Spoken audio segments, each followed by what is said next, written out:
Na semana passada, domingo passado, eu falei sobre a igreja e o crescimento do reino de Deus, ou seja, a importância da igreja se envolver para a expansão do reino.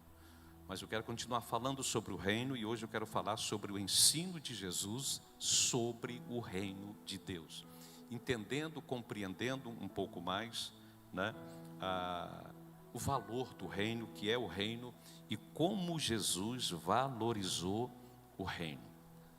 Quando a gente fala sobre o reino de Deus,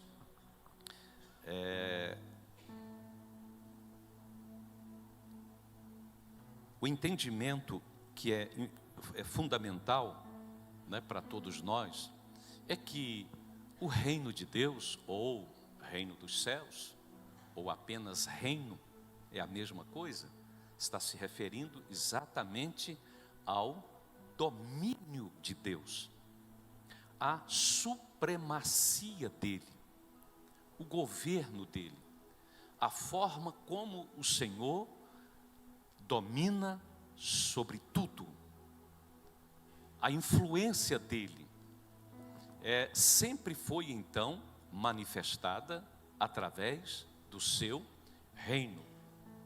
O Velho Testamento fala sobre o reino de Deus, desde o início, enfatiza o que é o reino, mas é no Novo Testamento que o reino de Deus tornou-se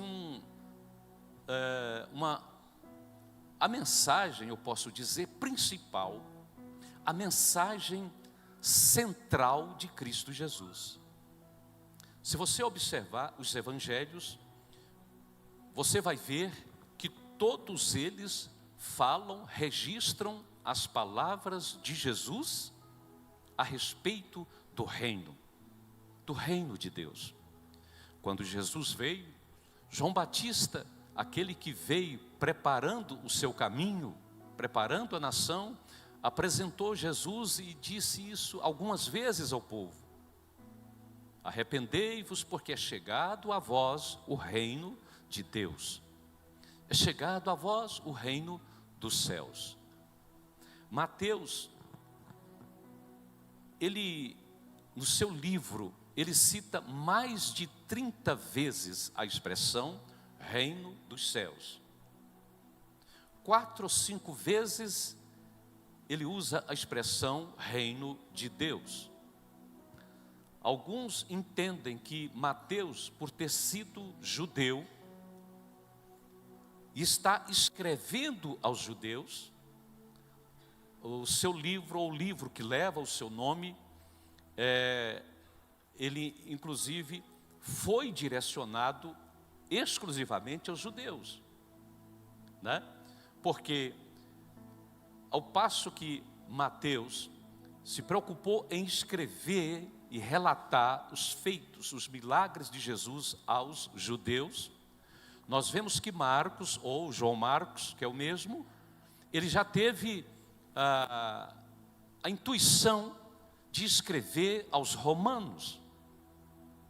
Então, Marcos, ele fala aos romanos. Lucas, que não era judeu, Lucas que era grego, né? O discípulo do apóstolo Paulo, Lucas agora escreve ao povo mais culto da época, que eram os gregos. E João, por sua vez, já se preocupa em escrever e relatar os feitos de Jesus à sua igreja. Então é o fato, né? Esse é o fato de você ter então, às vezes, a repetição de milagres, de sinais que, logicamente, há nos evangelhos. Amém? Mas Mateus, a gente pode observar que alguns dizem que o fato dele não ter usado muito a expressão reino de Deus, mas preferir dizer mais reino dos céus, é exatamente o cuidado que ele tinha e que os judeus tinham em falar o nome de Deus. O judeu, ele não tomava, e ainda hoje os ortodoxos não tomam o nome do Senhor ou pronuncia, né, o nome do Senhor de qualquer maneira. Aliás, está lá nos 10 mandamentos. O terceiro mandamento: não tomarás o nome do Senhor teu Deus em vão. E até hoje os judeus, eles têm esse cuidado. E talvez por esse motivo Mateus então não quis usar muito reino de Deus, mas reino dos céus. Mas é a mesma coisa. Amém, amados? Quem está entendendo? Quando se fala em reino de Deus, reino dos céus, está se referindo exatamente à grandeza do nosso Senhor, à soberania dele, que reina e que governa sobre tudo e sobre todas as coisas, né? Observe lá no Salmo 103, verso 19. Aqui nós vemos o salmista fazendo uma descrição a respeito, né, do poder de Deus, da graça do Senhor em relação aos céus e a terra. Ele diz aí, vamos ler juntos? Vamos lá? Pode ler, por favor, aqui na tradução, aqui que está aqui à frente. Vamos lá, gente.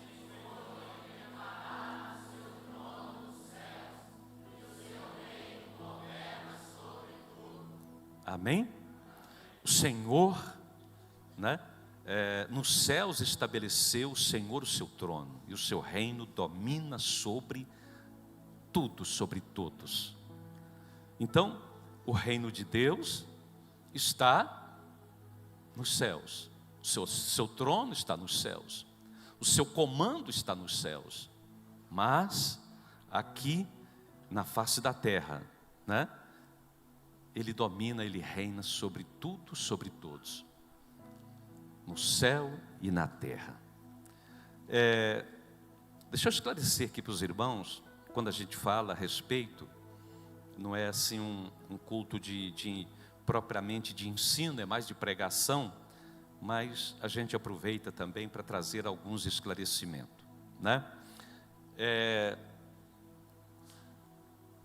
Se perguntar aqui quem comanda, quem manda, quem governa sobre todas as coisas aqui na terra, eu acredito que a maioria vai levantar a mão dizendo que é Deus.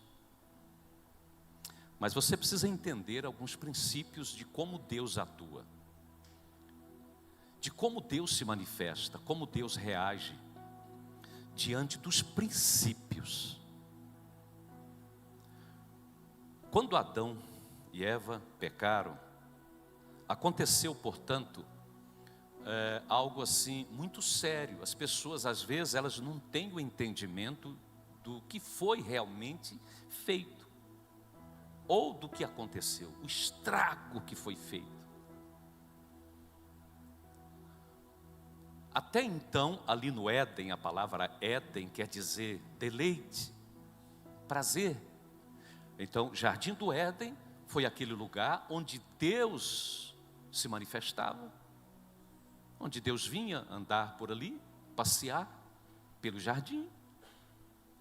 E o Éden, portanto, era uma representação do poder, do suprimento de Deus para a vida deles.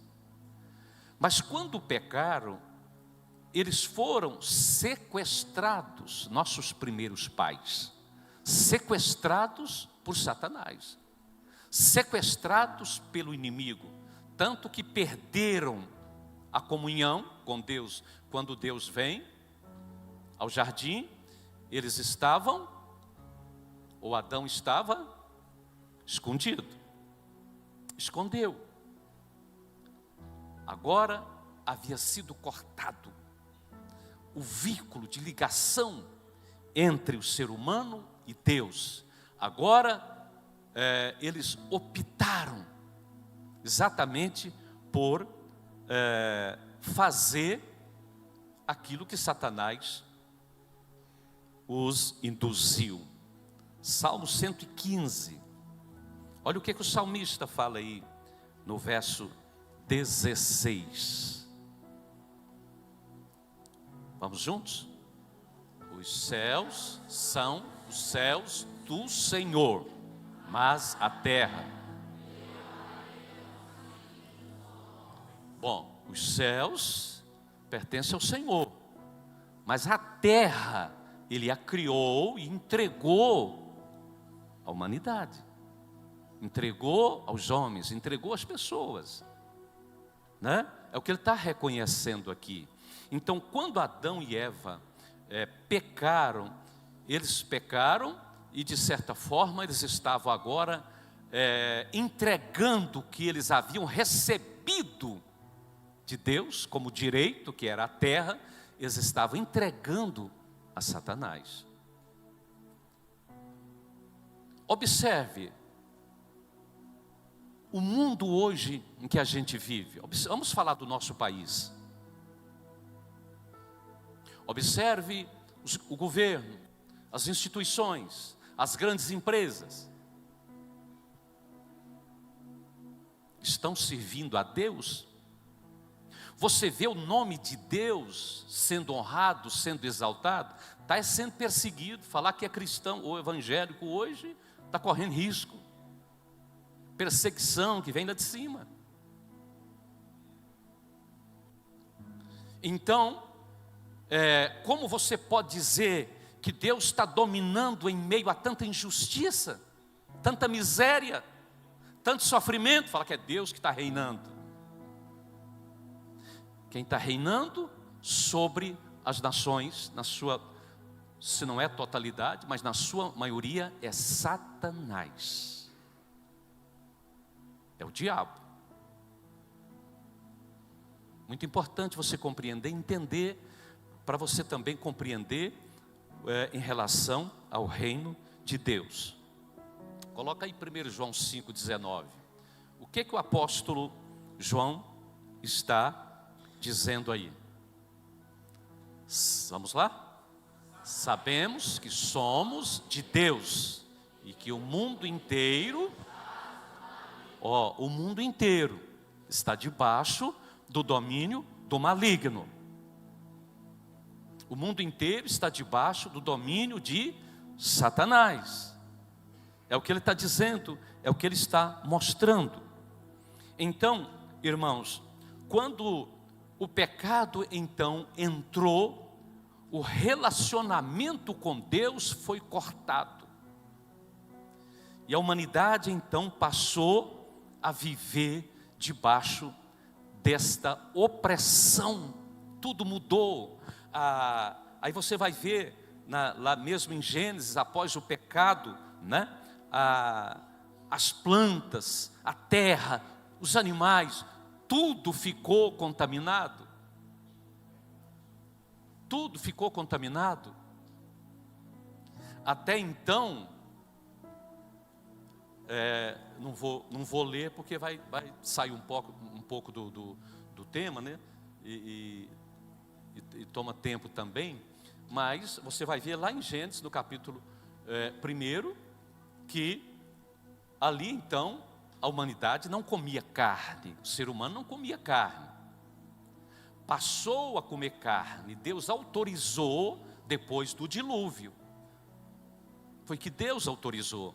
Os animais não comiam carne, havia harmonia antes, havia harmonia, havia paz.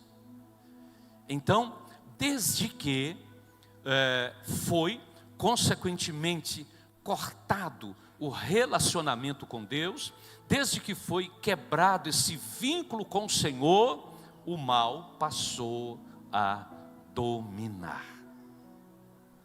Aí você fala assim, mas Deus é poderoso, mas Deus trabalha por princípio. Você não pode comparar o agir de Deus com a nossa mente, com o que nós pensamos. Deus começou a trabalhar, Deus começou a mover, levantou patriarcas, levantou profetas, e por fim enviou Jesus Cristo. Mas para você entender melhor esse assunto que eu estou dizendo, vamos voltar aqui um pouquinho, Mateus capítulo 4. Quando Jesus, verso 8 e também o verso 9. Jesus estava no monte, jejuando, 40 dias, 40 noites, para assim principiar o seu ministério, conforme nós sabemos. No final do jejum, Mateus registra, Lucas também registra a mesma coisa, que no final do jejum Jesus teve fome. E quem vai lá? Satanás. E vamos ler aí, por favor, juntos? Levou ainda o diabo.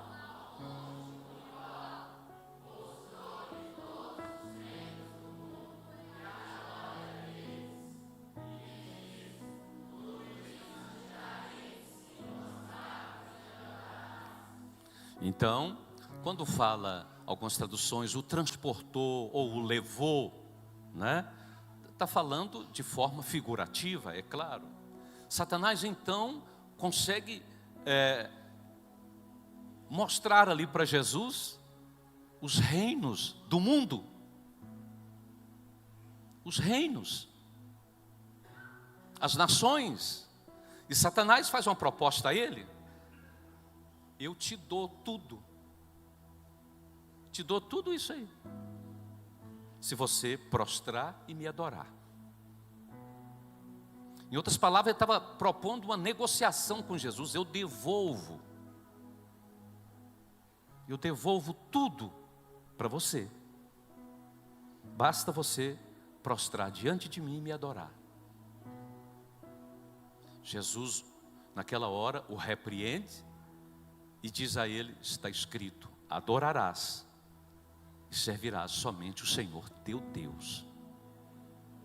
Satanás tenta outras negociações com Jesus, e no final Jesus, os anjos vêm, Jesus o expulsa e manda-o ir embora. Então se observa aqui que Satanás tenta fazer esse acordo com Jesus, a respeito dos reinos que estavam sobre o seu domínio.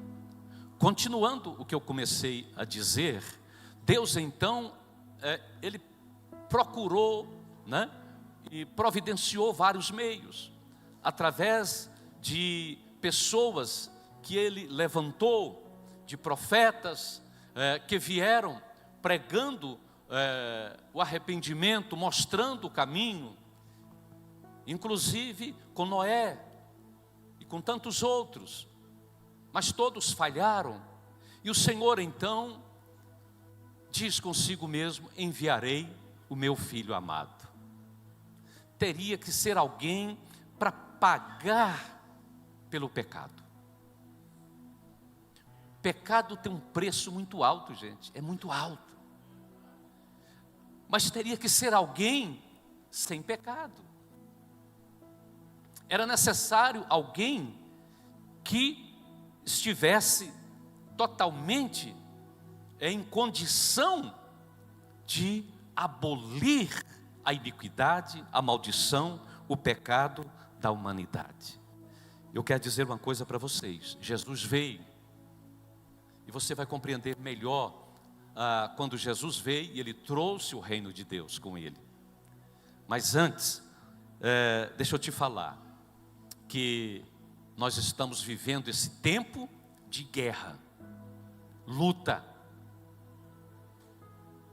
Os anjos de Deus guerreiam contra os demônios. Há uma luta, há uma batalha travada no mundo espiritual, como diz o apóstolo Paulo.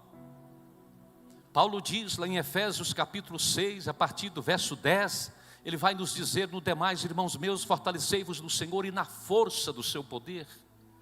Porque não temos que lutar, não é contra carne e sangue, mas sim contra potestades, principados, contra as hostes espirituais da maldade que atuam nas regiões celestiais. Então, o povo de Deus, a igreja de Jesus, está também, de certa forma, envolvida. Ela está envolvida nessa guerra, ela está envolvida nessa batalha. O Evangelho de Jesus, ele está sendo proclamado. De um lado, o Espírito Santo, ele move. Do outro lado, os demônios. E assim, o mundo vive em guerra, em batalha. E quando a gente fala a respeito do reino de Deus, do reino de Cristo Jesus, nós vamos então compreender que esse reino ele veio. E a gente pode então compreender o reino de Deus como atuação dele no presente, hoje, por exemplo. Desde que Jesus veio. Mas irmãos, a palavra de Deus nos mostra também que vai chegar um momento em que a vitória será decretada e os reinos da terra passarão a pertencer exclusivamente a Ele, a Cristo Jesus, o nosso Senhor. Louvado seja o nome de Jesus. Apocalipse, capítulo 11. Apocalipse, capítulo 11, do verso 15 ao 17. Observe aqui esse texto. Quando a 7ª trombeta foi tocada, vamos ler? Vamos lá? O 7º anjo tocou a trombeta.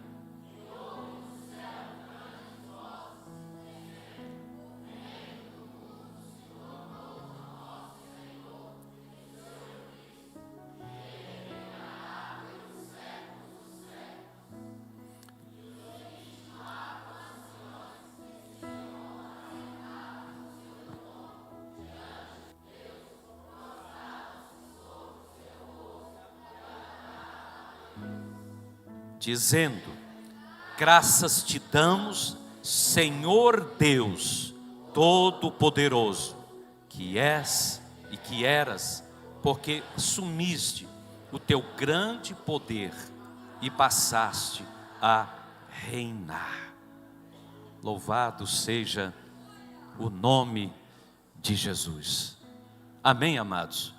Então, na visão que João ele teve na ilha de Patmos, veja aqui a manifestação daqueles anciãos, né, dos 24 anciãos, que se prostraram naquela hora, que adoraram ao Senhor, que exaltaram, que glorificaram a Ele, dizendo: Senhor, Deus Todo-Poderoso, que és e que eras, porque assumiste o teu grande poder e passaste a reinar, passaste a dominar sobre todas as nações, como diz uma outra tradução.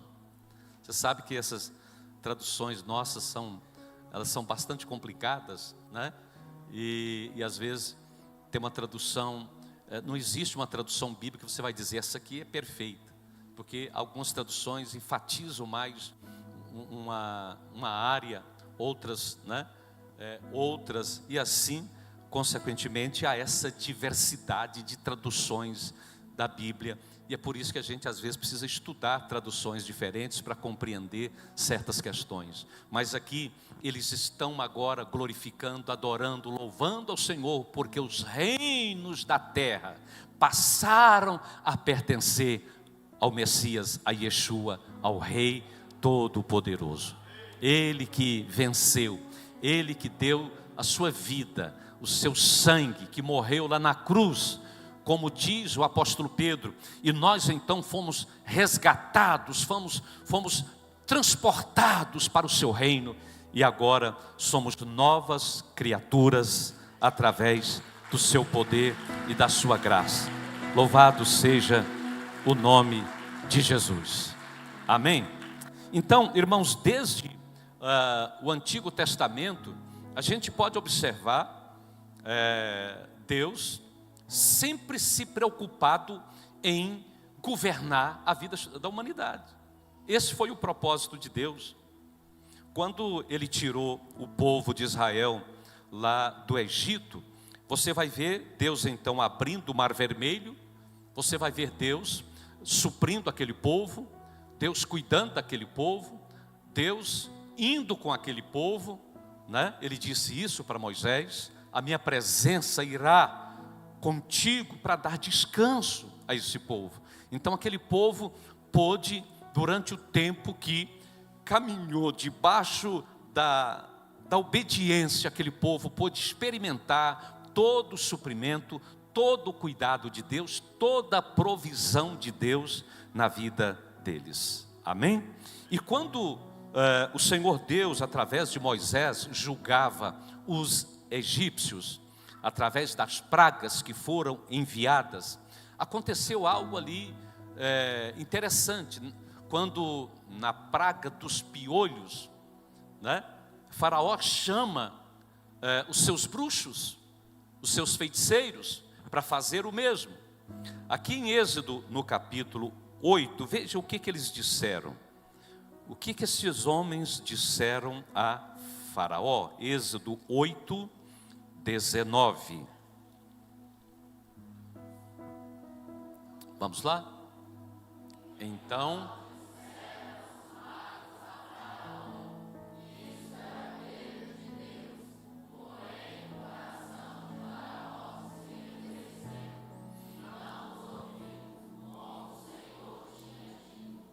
Então, aqueles homens usam essa palavra, né, para falar com Faraó. Disseram a ele: olha, o que aconteceu aí, isso aí é o dedo de Deus. Isso aí não dá para nós. Ou seja, eles não puderam operar, fazer, né, os mesmos sinais que o Senhor operou ali através de Moisés. Amém, amados? Nosso Deus está acima de todo o poder, de toda a força maligna, de todos os demônios. Ele governa, Ele reina sim sobre todos, porque Ele é o Deus que é poderoso, é o Deus que reina para todos sempre. Eles reconheceram isso. Isso é o dedo de Deus. O que eles estavam dizendo? Exatamente isso, né? Que quem estava fazendo, ou quem operou aquele sinal, quem fez aquele milagre, foi o próprio Deus. Agora, vamos para Lucas capítulo 11. Uma certa vez, Jesus estava expulsando demônios e um grupo de pessoas chegou e falou assim: esse homem está expulsando demônio é pelo espírito de Beelzebu, é um espírito de engano, né? E questionaram Jesus, questionaram a santidade de Jesus, a deidade de Cristo. E Jesus respondeu a eles em Lucas capítulo 11, verso 19, também o verso 20, o seguinte. Vamos lá?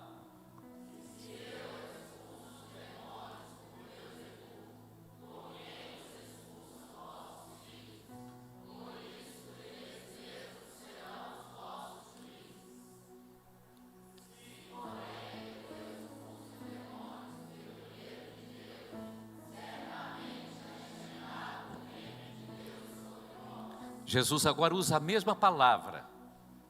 Essa mesma palavra agora é citada aqui agora por Jesus. Mas se eu expulso pelo dedo de Deus, é porque é chegado a vós o reino dos céus. Jesus estava falando agora para aqueles homens, né? Se eu expulso pelo dedo de Deus, então o reino de Deus já chegou. O reino dos céus está entre vós. O reino dos céus, o reino de Deus, né, está entre vocês. Irmãos, Jesus teve uma preocupação muito grande em comunicar ao povo a chegada do reino de Deus. A chegada do reino do Senhor. O reino de Deus é superior. O reino de Deus fala do agir dele. O reino de Deus se refere a seu governo, a sua autoridade, né? O reino de Deus fala exatamente da supremacia de Deus sobre todas as coisas. E talvez você esteja perguntando assim: mas e então, se o reino de Deus ele veio, então por que está essa confusão toda na face da terra? Por quê? Jesus, eu até li aqui o que Lucas registrou, não é? Sobre o que Jesus disse a respeito da chegada do reino. Jesus disse para o povo que o ouvia naquela época: o reino de Deus, ele não vem com aparência física, visível. Vocês não podem dizer, ei-lo aqui ou acolá, porque o reino de Deus está entre vós. O reino de Deus está entre vós, é o reino de justiça, é o reino de verdade. E, amados, o reino de Deus está em toda parte. O problema é conquistá-lo. Entenderam? O problema é tomar posse desse reino. Não é tão fácil, especialmente em meio a um tempo difícil que a gente vive, onde a sociedade tem se posicionado contra, aliás, eu digo que é Satanás, né? Que tem trabalhado para confundir a mente das pessoas concernente à palavra, concernente ao evangelho, traz teorias fora do propósito de Deus, fora do plano de Deus. O reino de Deus chegou, a chamada graça barata. Não precisa jejuar, não precisa orar, não precisa ler Bíblia, não precisa dizimar, não precisa nem frequentar uma igreja. Existem os desgrejados, né? Então essa doutrina, ela vem de Satanás. A graça não nos isenta de viver uma vida de santidade, uma vida de comunhão, uma vida de intimidade com o Senhor. E aí Jesus, quando manda os discípulos, lá em Mateus 10, pode colocar Mateus 10, 7, veja o que Jesus fala aqui. Vamos ler?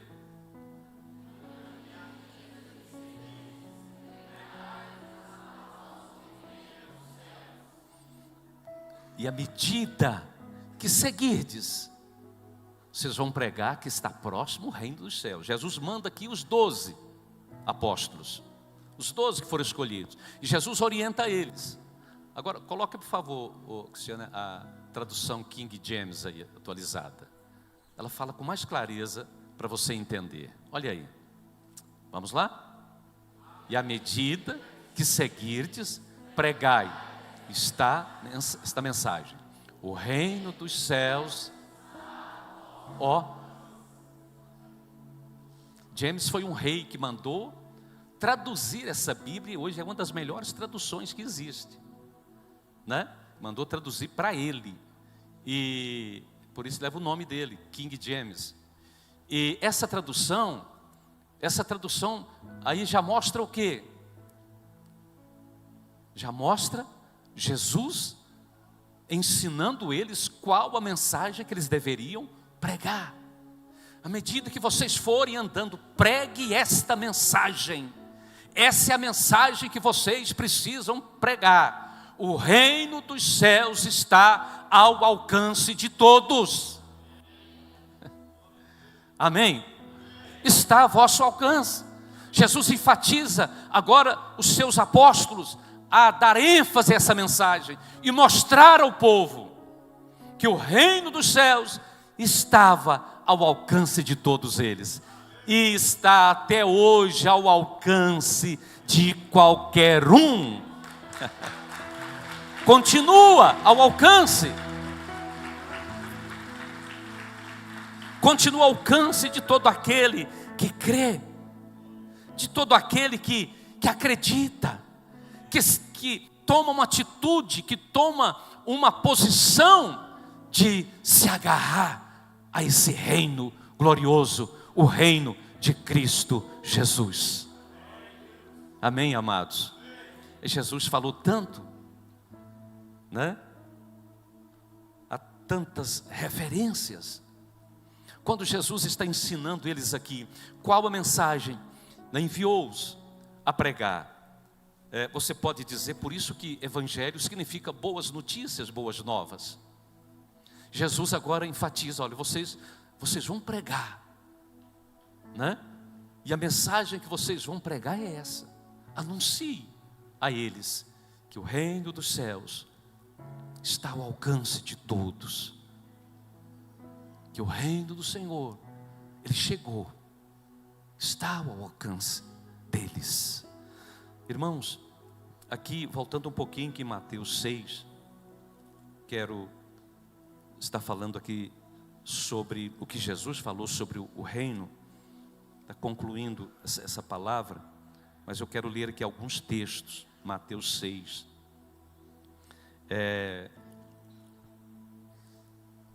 Você pode observar aqui como Jesus fala aqui com muita clareza aqui a respeito do reino dos céus. Primeiro, aqui no verso, antes da gente ler aqui, põe aí para mim na oração do Pai Nosso, é o verso 9 e o verso 10 também. Na oração do Pai Nosso, esse que você sabe de cor, né? Mas depois nós vamos ler aqui outros versos aqui desse capítulo. Mas veja que Jesus enfatiza isso até na oração do Pai Nosso, né? Quando vocês orarem, vocês vão dizer: Pai Nosso que estás no céu, santificado seja o teu nome, venha o quê? Teu reino, faça-se a tua vontade, assim na terra como no céu. Então observe aqui nas palavras de Jesus que ele está ensinando que não depende propriamente do Pai, de Deus. Ele está ensinando a gente a orar e buscar. E quando vocês orarem, digam isso: que venha o teu reino e que seja feita a sua vontade na terra como ela é feita nos céus. O propósito de Deus sempre foi esse desde o início. E agora Jesus continua falando sobre esse assunto aqui no verso 25. Veja: por isso vos digo, não andeis ansiosos. Nós vamos ler vários versículos, você apenas acompanha aí, por favor. Pela vossa vida, quanto ao que haveis de comer ou beber, nem pelo vosso corpo, quanto ao que haveis de vestir. Não é a vida mais do que o alimento e o corpo mais do que as vestes? Amados, imagine, observe o que Jesus está ensinando aqui. Nós vivemos a época em que as pessoas sofrem com a ansiosidade, com tantas doenças ligadas à alma, às emoções, porque a pessoa fica de certa forma ansiosa por coisas que ela deseja, coisas que ela quer, que ela precisa. E Jesus está falando aqui, irmãos, para não ficar ansiosos concernente à vida, quanto ao que haveis de comer ou beber, nem pelo corpo quanto que haveis de vestir. Continuando aí, ele fala no verso 26, observai as aves do céu, não semeiam, não colhem, nem ajuntem celeiro, contudo vosso Pai Celestial as sustenta. Porventura não valeis vós mais do que as aves? Coisa tremenda, irmãos. Jesus está chamando a atenção aqui que quem cuida, quem alimenta os pássaros é o próprio Deus. E ele faz essa pergunta: porventura vocês não valem mais? Verso 28. E por que andais ansiosos quanto ao vestuário? Considerai como crescem os lírios do campo, eles não trabalham nem fiam, e eu contudo vos afirmo que nem Salomão em toda a sua glória se vestiu como qualquer deles. Ora, verso 30. Se Deus veste assim a erva do campo, que hoje existe e amanhã é lançado no forno, quanto mais a vós outros, homens de pequena fé.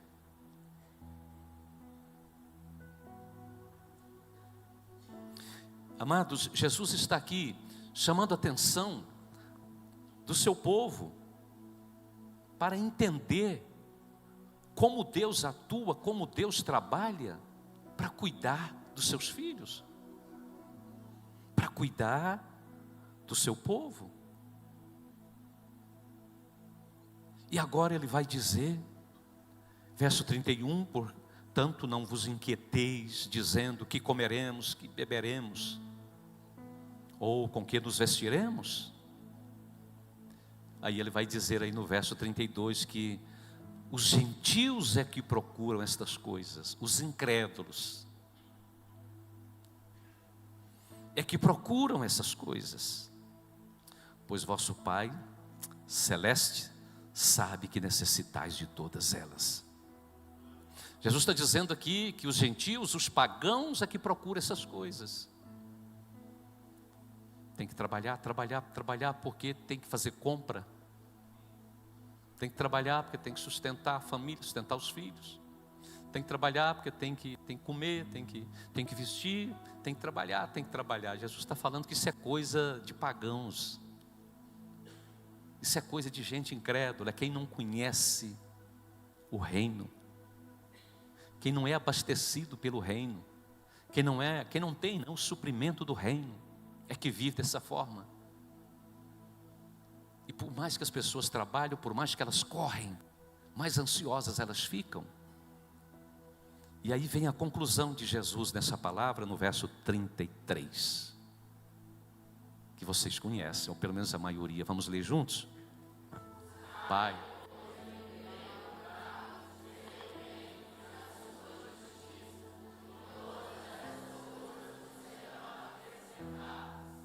olha aí, olha o segredo aí. Buscai, pois, em primeiro lugar. Você pode dizer assim: mas Jesus está falando aqui para buscar, né? Mas ele fala para pedir. Você sabe que quando Jesus falou lá em Mateus, nós lemos Mateus 10, 7, né? Que Jesus enfatizou a mensagem que deveria ser pregada. Irmãos, a mensagem hoje ela tem sido invertida. Porque hoje a maioria só prega o quê? Só as bênçãos. Não prega o reino. Prega cura, prosperidade. É só aquilo que aflige o povo. Que o povo talvez mais necessita. Não é errado pedir uma cura, né? Tiago mesmo dá essa orientação: está alguém entre vós doente, chama os pregadores da igreja, unja com óleo, né? E a oração da fé salvará o doente. Jesus na oração do Pai Nosso também orientou a pedir: o pão nosso de cada dia nos dá hoje, representando nossa necessidade diária. Mas aqui ele não está falando para pedir, ele está falando para buscar. É diferente. Buscar exige, irmãos, esforço, cuidado. Buscar o reino exige determinação, exige oração, exige estudo da palavra, porque é a palavra que vai revelar Jesus para você. É essa palavra. Sem você conhecer a palavra, você não vai conseguir viver na dimensão desse reino. Se você não tiver intimidade com Ele, o reino não vai entrar dentro de você. O reino está aí, mas você precisa tomar posse dele. Você precisa usufruir dos benefícios que esse reino proporciona. Porque senão você vai ser só uma pessoa religiosa. Você vai viver apenas no campo da religiosidade. E o que Jesus mais quer, o que Jesus incentivou, né? Naquela época, o que Ele mais falou, foi o tema que Jesus mais falou, foi sobre o reino. Reino de Deus, reino dos céus. Busque o reino, porque quando você buscar e você encontrá-lo, virá suprimento, virá proteção, virá paz, virá vitória. você verá o agir de Deus na sua vida, porque no reino de Deus não há dor, no reino de Deus não há morte, no reino de Deus não há sofrimento, no reino de Deus não há miséria, no reino de Deus Satanás não pode atuar, no reino de Deus existe suprimento, abastança, existe o mover sobrenatural de Deus, e o reino está entre nós, o reino está no nosso lado. Queira viver na dimensão do reino, queira tomar posse da grandeza desse reino. Quem está entendendo? Amém, amados? É dessa forma que nós vamos alcançar, amados, o sobrenatural de Deus na nossa vida, e é o que Jesus mais quer. Que Ele disse que o reino seja pregado, que o reino seja levado, que o reino está ao alcance de qualquer um, religioso ou não, estando dentro da igreja ou não. A questão é saber, você está vivendo e usufruindo dos benefícios do reino do Senhor? Creia, porque tudo que Jesus fez foi exatamente para trazer o seu reino. Vai chegar o momento, que conforme nós vemos no final de Apocalipse, que aí sim, nós cremos na mensagem a respeito do milênio, que Jesus há de tomar todos os reinos da terra. Por isso, no governo de Cristo está escrito que os animais vão serem curados. O leão vai deitar com a corça, passear com a corça. A natureza vai ser transformada. Aí sim, aí vai ser o governo 100% de Jesus Cristo. Ele dominará e tudo será transformado, tudo será mudado para todo sempre. Amém, amados? Mas enquanto Jesus não vem assumir o comando desse mundo, dessas nações, nós temos que lutar, batalhar e assim tomar posse de suas promessas, para que possamos viver debaixo da proteção dele, da graça dele, debaixo do agir dele, da misericórdia dele, das bênçãos dele, que vem sobre nós através do seu reino.